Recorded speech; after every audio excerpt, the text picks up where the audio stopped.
Welcome to Two Facet, a podcast about building digital products. Hosted by Matt Mikulski, Product Manager, and myself, Juncal González, Product Designer.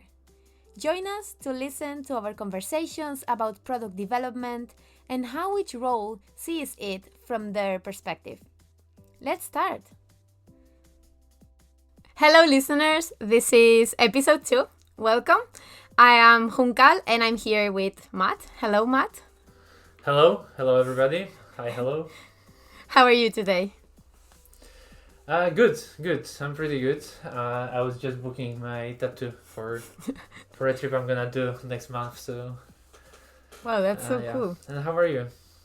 I'm good. It's very sunny here, so it's good. I can use the terrace. Okay. So yeah, very happy.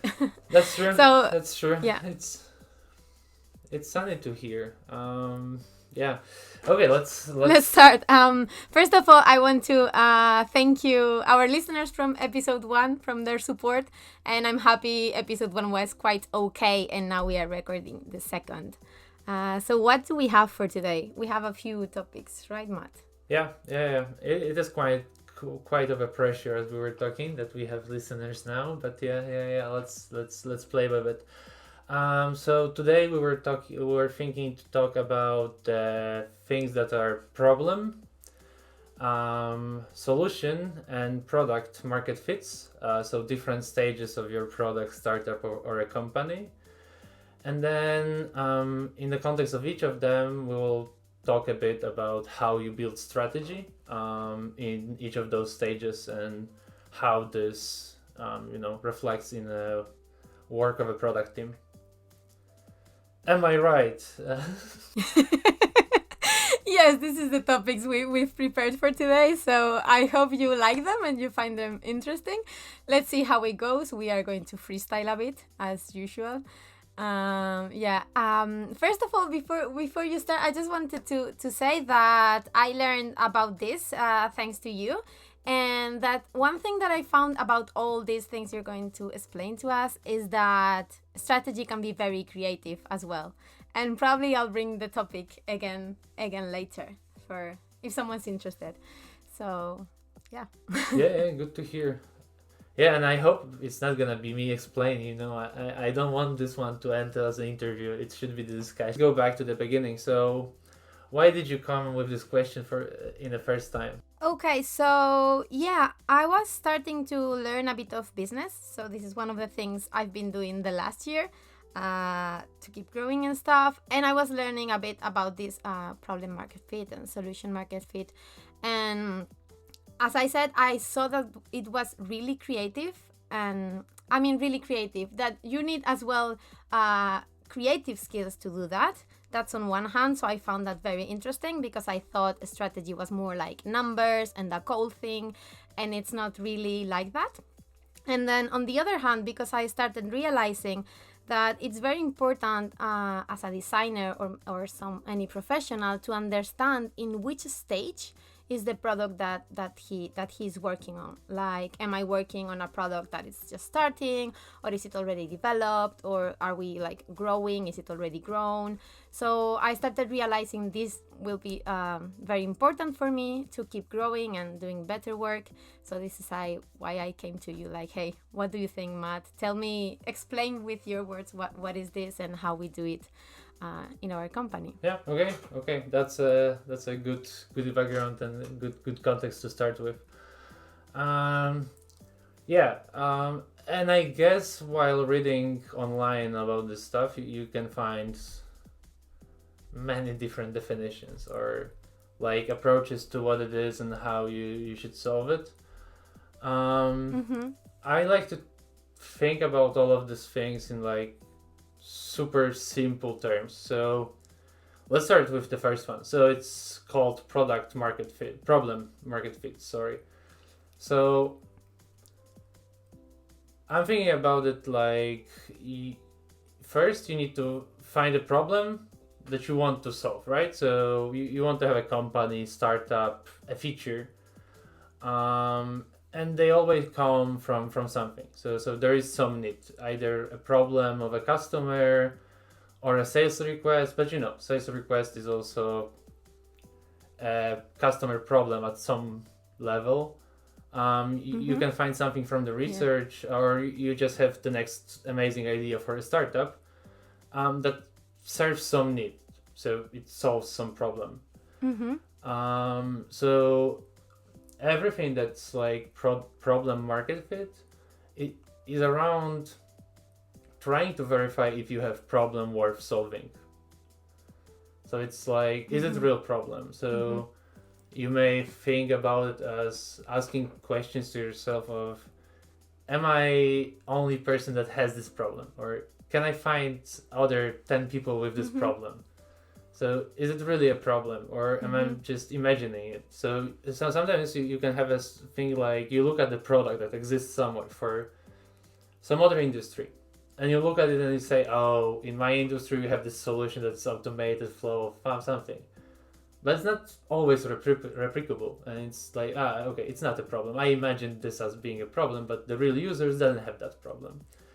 So this stage of a startup or idea is more like about trying to verify if there's enough of people. So the key here is the if it's worth solving, maybe, right? Because it can be a problem for one person, but then if it's only 1, 2, 3, might not be worth.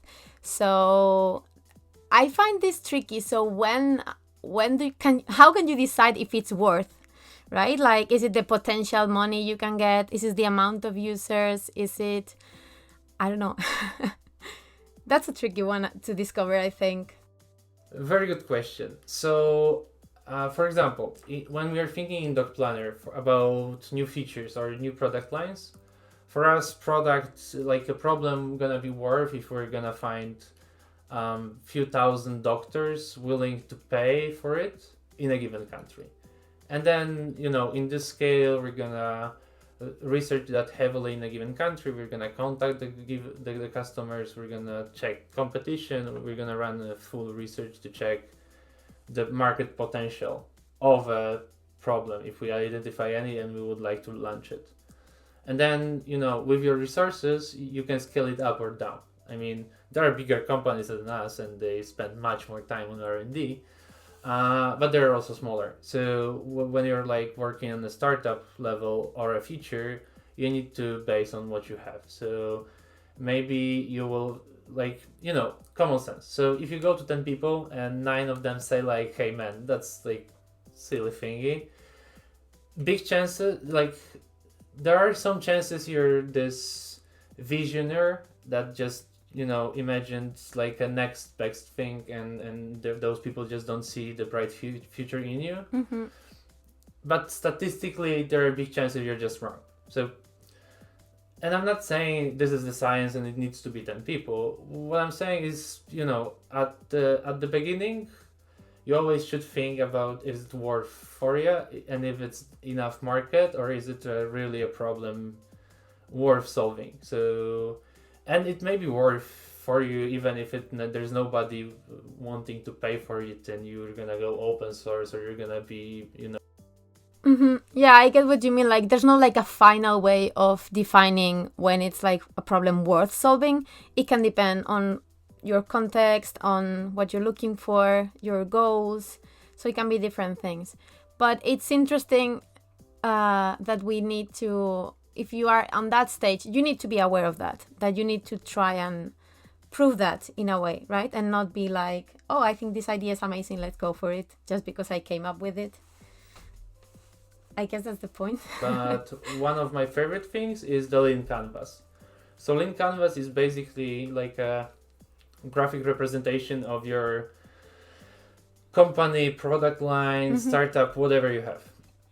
But you can graphically represent what are your main strengths, main weaknesses, what are your income sources, or whatever you're gonna call income, and what are your fair and unfair advantages. And then based on that,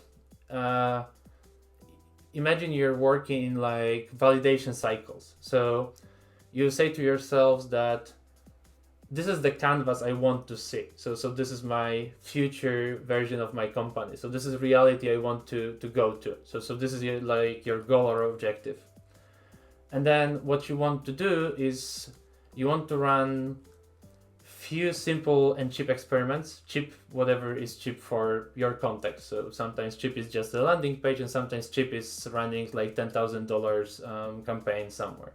So cheap can be different things. But you're trying to run experiments that can first de-risk your idea about this ideal world within this cycle, and then once you arrive to the end of it, you have conclusions. So you can say, okay, so we ran those experiments because we had those hypotheses that if we change this in our business, whatever this means, this is a part of a feature, product line, or how you pitch the product customers, we will arrive to that one. So when we are connecting this to product problem market fit, it's like you say to yourself, I have nothing, but I would like to build this company. So right now you should be honest to yourself and write down what you have and what you don't have in this lean canvas. And then the next step for you is achieve things you don't have. So maybe the hypothesis is we're gonna be able to solve this issue for a lot of people, whatever is a lot. So let's talk to enough of them, whatever is enough.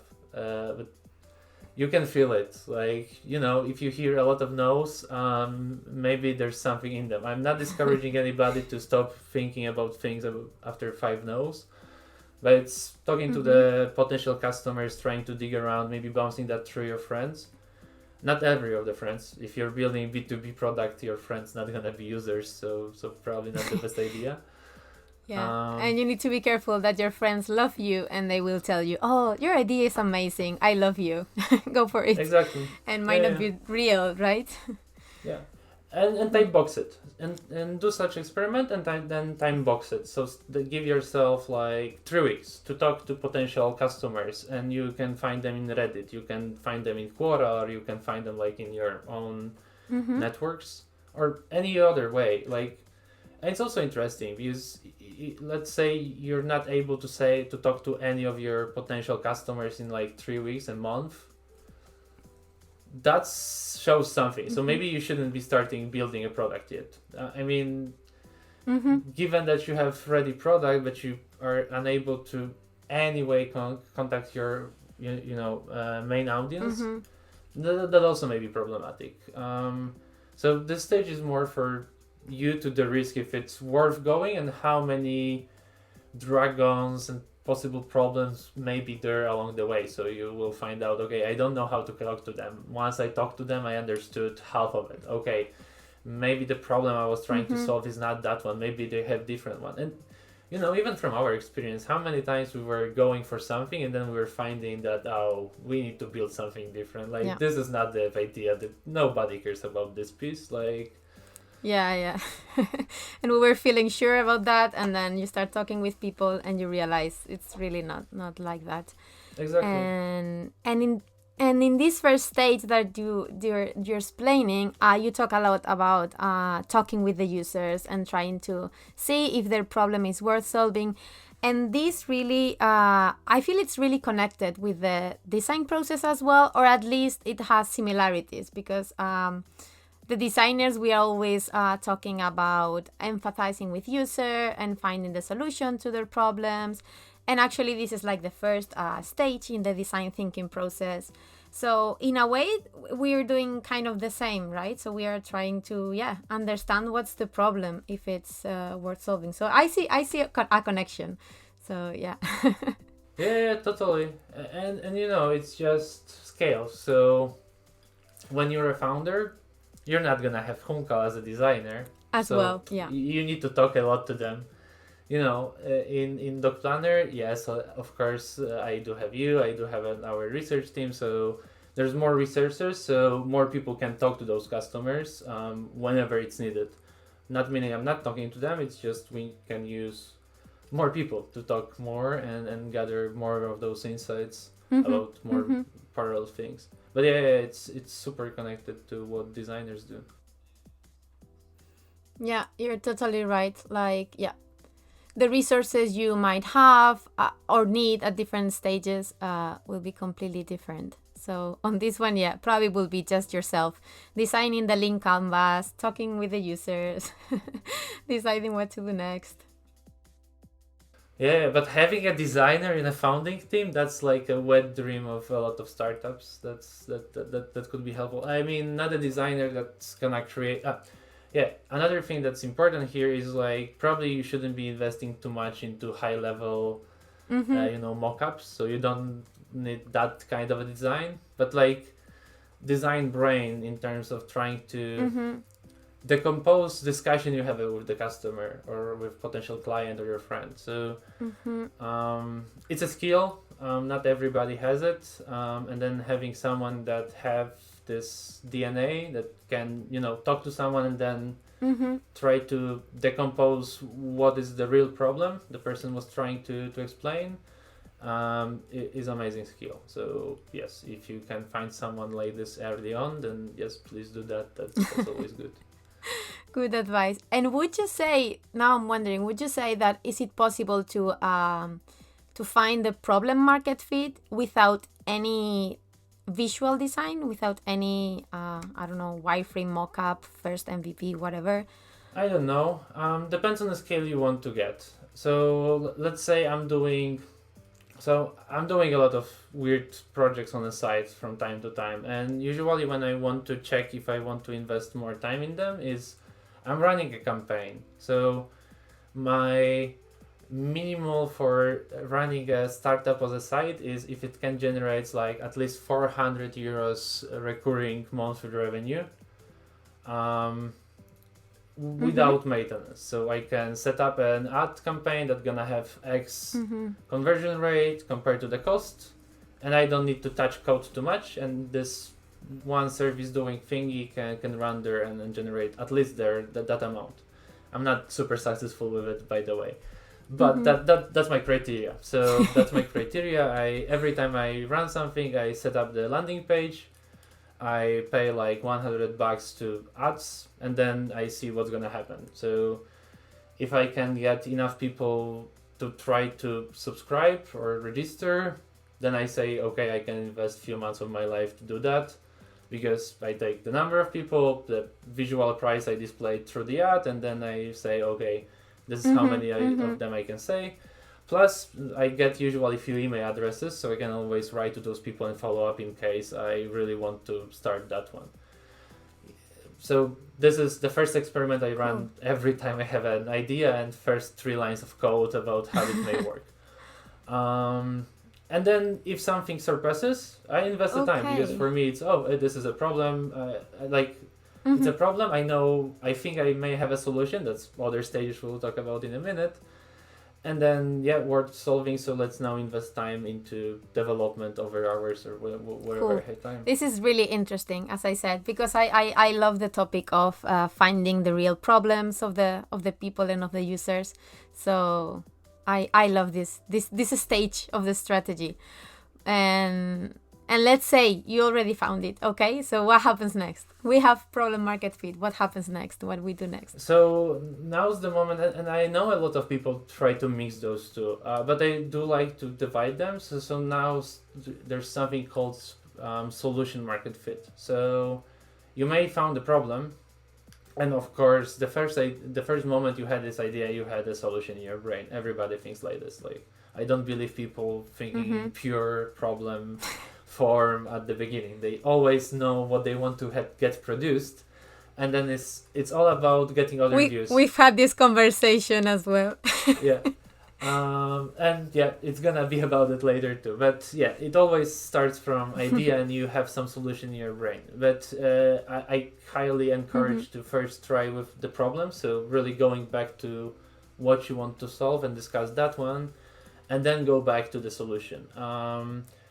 And in this stage, it's trying to find a solution to the problem you found, and if this solution is scalable. So you may have found a solution that is not buildable by current technology or your expertise, or you need more people, or you need to raise the round right now, or you just don't know how it should be done in terms of the design. So what is the moment the customer will use it, how it should work, where should it be displayed, all of those questions that you should be answering to yourself right now about the solution. So keeping in mind there you have some goal at the end. So in my case, it's 400 euros. So I don't do high investment startups. I do really basic stuff that can generate some revenue.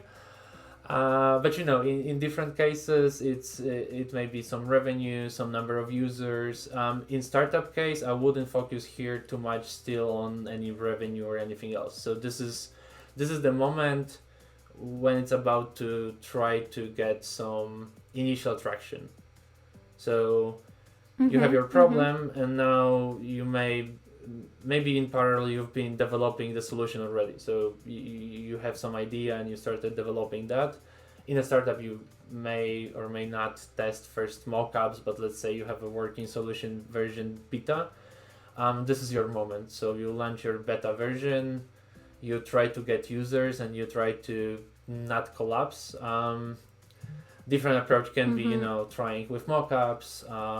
Yet different one can be another higher scale research run with the customers. Everything depends on your scale. But this is this stage. So you're trying to test MVPs. So MVP stands for minimal viable product. So you're trying to build,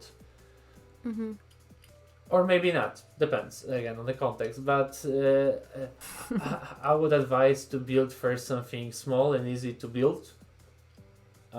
That you can ship fast and just show it to some people. So your problem has some potential market. You have some idea of a solution, so you can start working on realization of it. And as in the first stage, let's think about it in terms of lean startup and experiments. So then you can shape different ones. So you moved your lean canvas, and now you know that you have a real problem to solve of a customer. So there are places for customer pains and gains in the lean canvas. So now you are able to fill them with full confidence, and then maybe you want to start selling to them. So you need to have some solution. So then your next step in the strategy is trying to, for example, ship that solution, or maybe research a bit more the solution, or run another experiment with the MVP, because on that one you don't need to hire a team yet, and you want to see how much traction this solution gonna have, because the same problem can be solved in few different ways. So you can. So you're probably as well.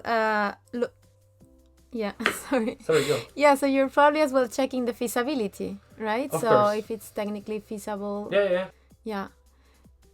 Could be feasible for your resources, so the ones you have as a company, individual, whatever. Or even, because I was thinking, I read sometimes a lot about innovation, so even you could have a problem that's worth solving, but the technology doesn't even exist yet, right? Yeah. Maybe it's not the moment, maybe in 10 years, right? It's like teleportation, no? I mean, anybody can go for teleportation, go for like a, journey to solve the teleportation issue now, but I wouldn't go for it. It's not easy to generate 400 recurring revenue, so I wouldn't be interested. But there may be people that are working on the teleportation right now. But this is the moment you should be checking all of those things. So feasibility from technical, from business perspective, all things like this. And it doesn't mean that you don't know how to code it or technology doesn't exist, you should stop now. It's just an information. So it's a risk to your strategy. So you should be aware after that there may be technological risks, or how to sell to the people, or how to onboard them, or that your solution kind of works but everybody had something to say about it. So there are two more things that you need to your MVP, or you're good to go and you found like a silver bullet. So it's this moment to start judging if you have a potential product that you can pack and start selling in a scale. Like, do you have like a next Toyota Corolla that you can just put in a factory and start producing, and there's gonna be a ton of people ready to buy Toyota Corolla, not car but Toyota Corolla, and then how you're gonna sell it is yet another stage, and that's what's product market fit. But first you should be able to verify if you have a solution. And if you have more than one solution, because I guess, yeah, you can have more than one. Check which one is the best one to start with. Maybe the one that's more, I don't know, that has more potential, or that's cheaper to start with, or yeah. Yeah, and you pivot a lot there too. So it's like, okay, so Slack started as a online game, and then they lost, so they ran out of money, and the game wasn't finished. So they started to pivot. I'm doing a lot of shortcuts in this story, but they pivoted basically to the chat, because they had pretty good chat for the game for the players to talk to themselves. So they pivoted to build this chat app, and they found their solution to the later mass market, and now we know that they're like huge now.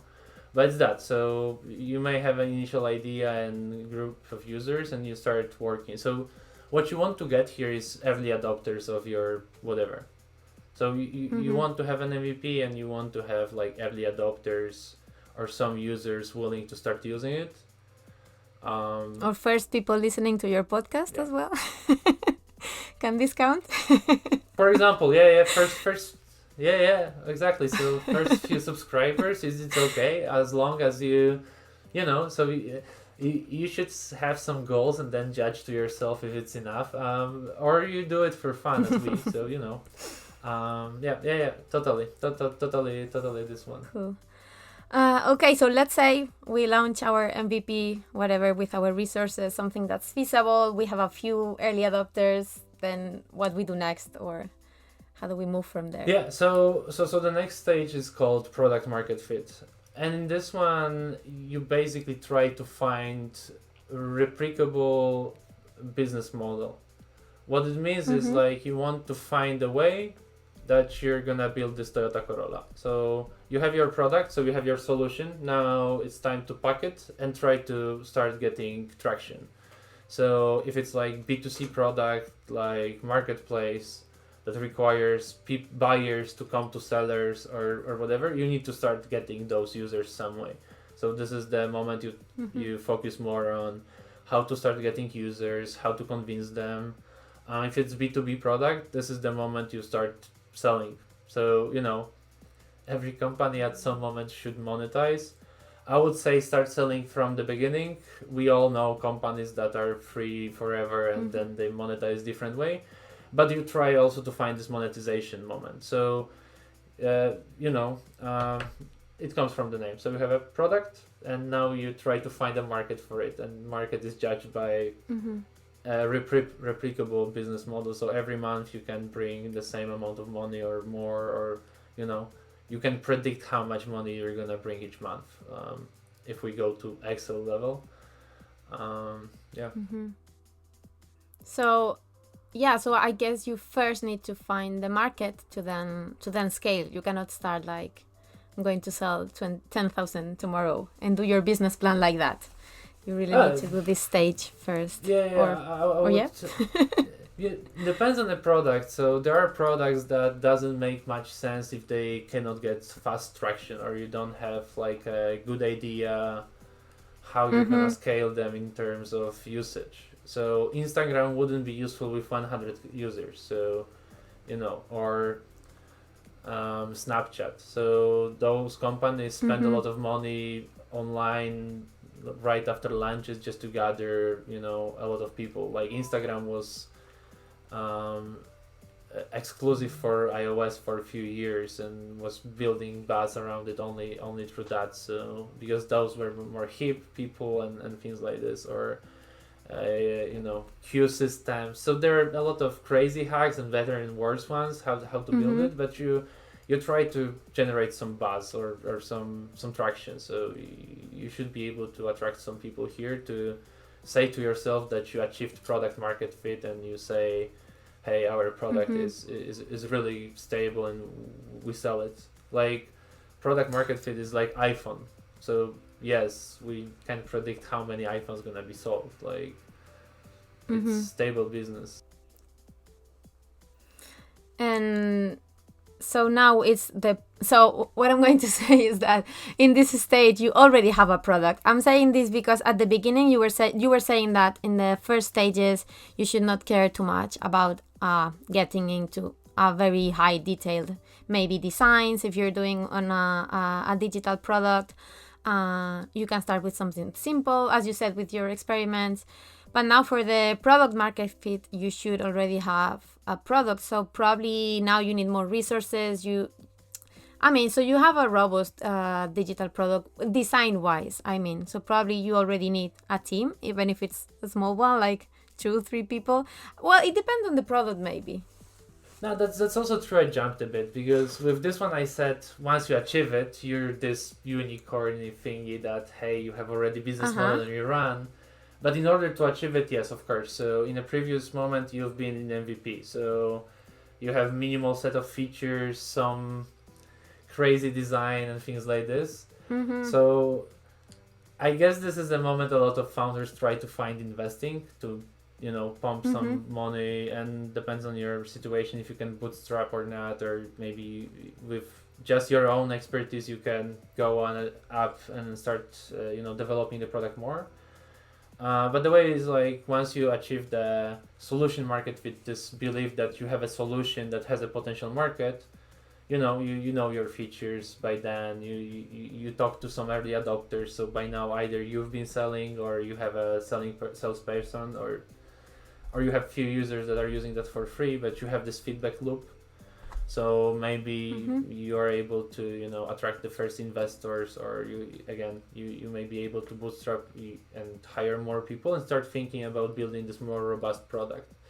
And then you keep trying, and then a lot of people gonna die there, and it's not that hey, if you came this long and you have an MVP working, for sure you're gonna succeed.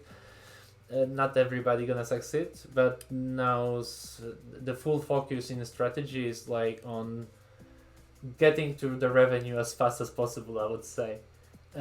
In my brain, in the projects I've been running, or like B2B or B2B mainly. In B2C, maybe number of users is more crucial than the traction than the possible revenue.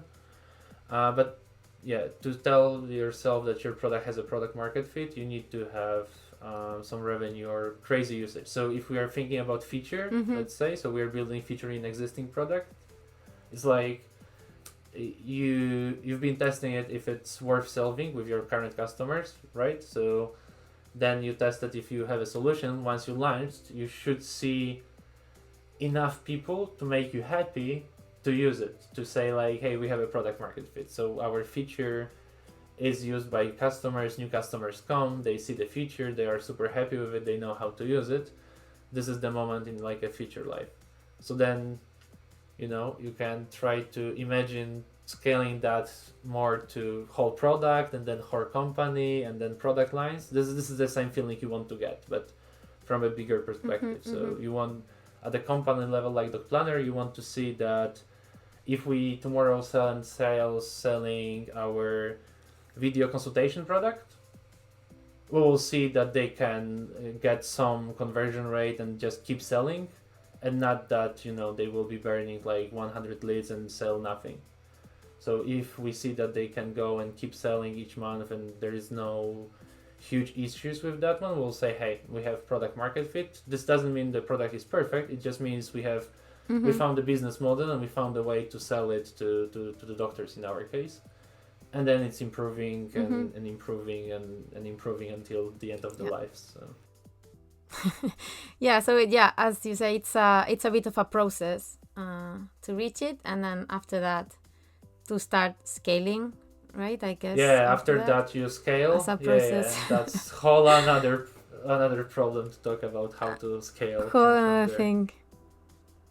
Yeah, that's another story.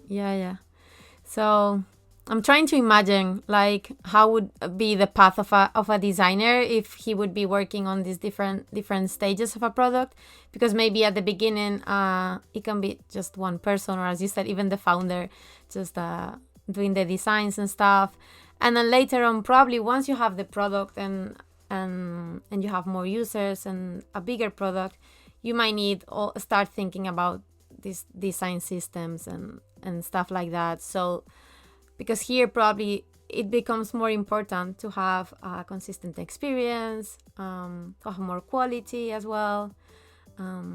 That's my feeling. And then when you start scaling, even bigger team, I don't know, more things, more resources. Exactly. And then you always try hard. So from foundry perspective, it always comes down to entrepreneurship. So sometimes you can hack something out. There's always a friend that's gonna have a favor.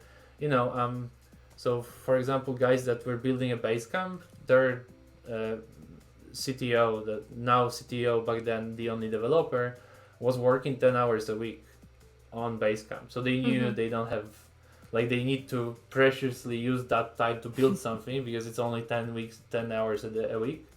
So it's not super a lot of time. So, and still they bootstrapped company worth a lot of money right now. So, you can make it. It's just, it's a struggle. Nobody will tell you differently. Like, entrepreneurship is a struggle. But what's important from all of we are saying is, like, it is applicable to product designers. So if you're working in an organization that already has this role, or you have this role, I do believe it's, like, from product manager perspective, it is amazing to have people that do understand these parts of the strategy, or are able to distinguish them, or ask, hey, if we are now here, so we focus on this one, or we are more into, hey, let's think about the idea and experiment around the idea and not care too much about design or all of this stuff. Exactly.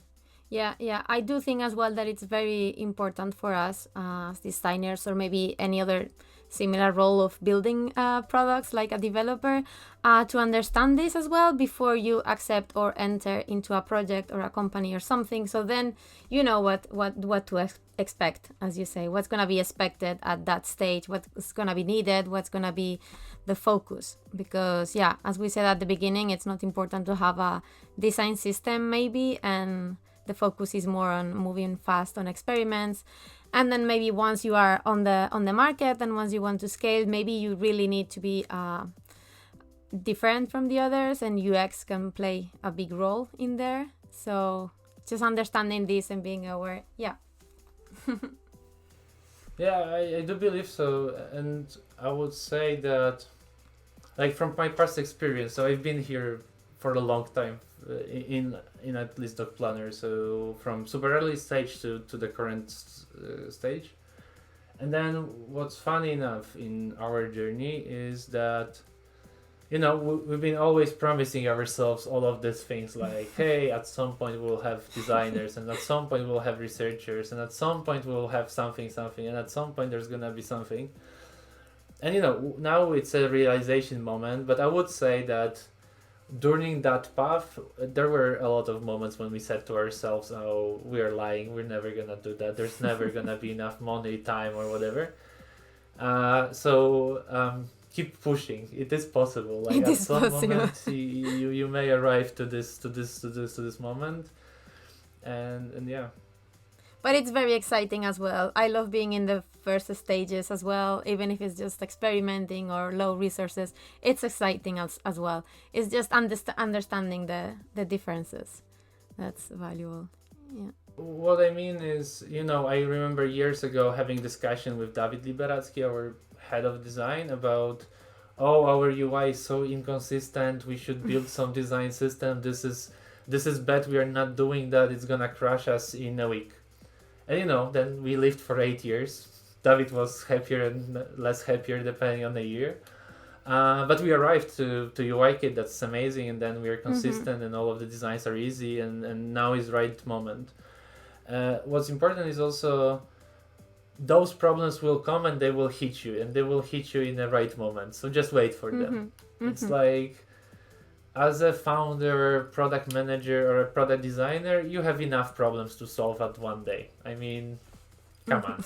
So worrying about too much into the future is like, you can always deconstruct. So how much worth is a design system if you have 0 verified customers yet? Okay, I mean, let's create a landing page. You can then build from that landing page UI kit, no worries. But let's have a landing page at least for that customer or whatever. So it's just balancing how much you want to spend on this before you go more. So all of those stages are to make you more confident that you totally want to put in that idea next 10 years of your life, because that's Mm-hmm. gonna be your average exit rate from the company you're gonna start. So let's say you want to invest now 10 years into that idea. Do you want to jump it in now, meaning dropping a job and everything else? Not a lot of people are gonna do it. So then you can think about, okay, so maybe first let's talk with some people if they would buy it. Mm-hmm. Maybe I'll do first version of it. Or if it's selling, then I'm gonna hire two people to help me, and I'm gonna be this huge company. And then in 2021, we have, of course, venture capitalists, we have angels, and all of the options to get some, investment in your company. So Mm-hmm. in a startup world, those are just the boosters to this framework. So, you may find, oh, I have an idea, I have a solution. There are a few people that want to buy it. Maybe I'm gonna find like an investor that's gonna Mm-hmm. help me with scaling, to hire people to help, or you're gonna be bootstrapping, or I don't know. Yeah, this is really interesting. So as I said at the beginning, I personally used to have a misconception that strategy and business was numbers and was cold. But you need to be really creative to go through all this process and find the best resources for each stage and understand the user problem, find the best solution. So really, yeah, it has a lot to do with design. So I love this topic. True, true, and really, like, lean startup is not super away from design thinking. And in my brain, all of those things are tools. So I pick parts of each and use them however I want.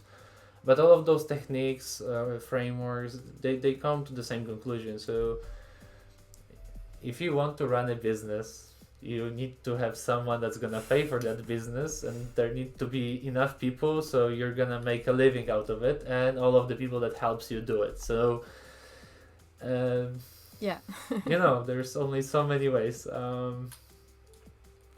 It's really I mean, I know it's easy when you say that one, and it's never easy when you do it, but as we said, it's always a process, so you always needs to think about it as a process.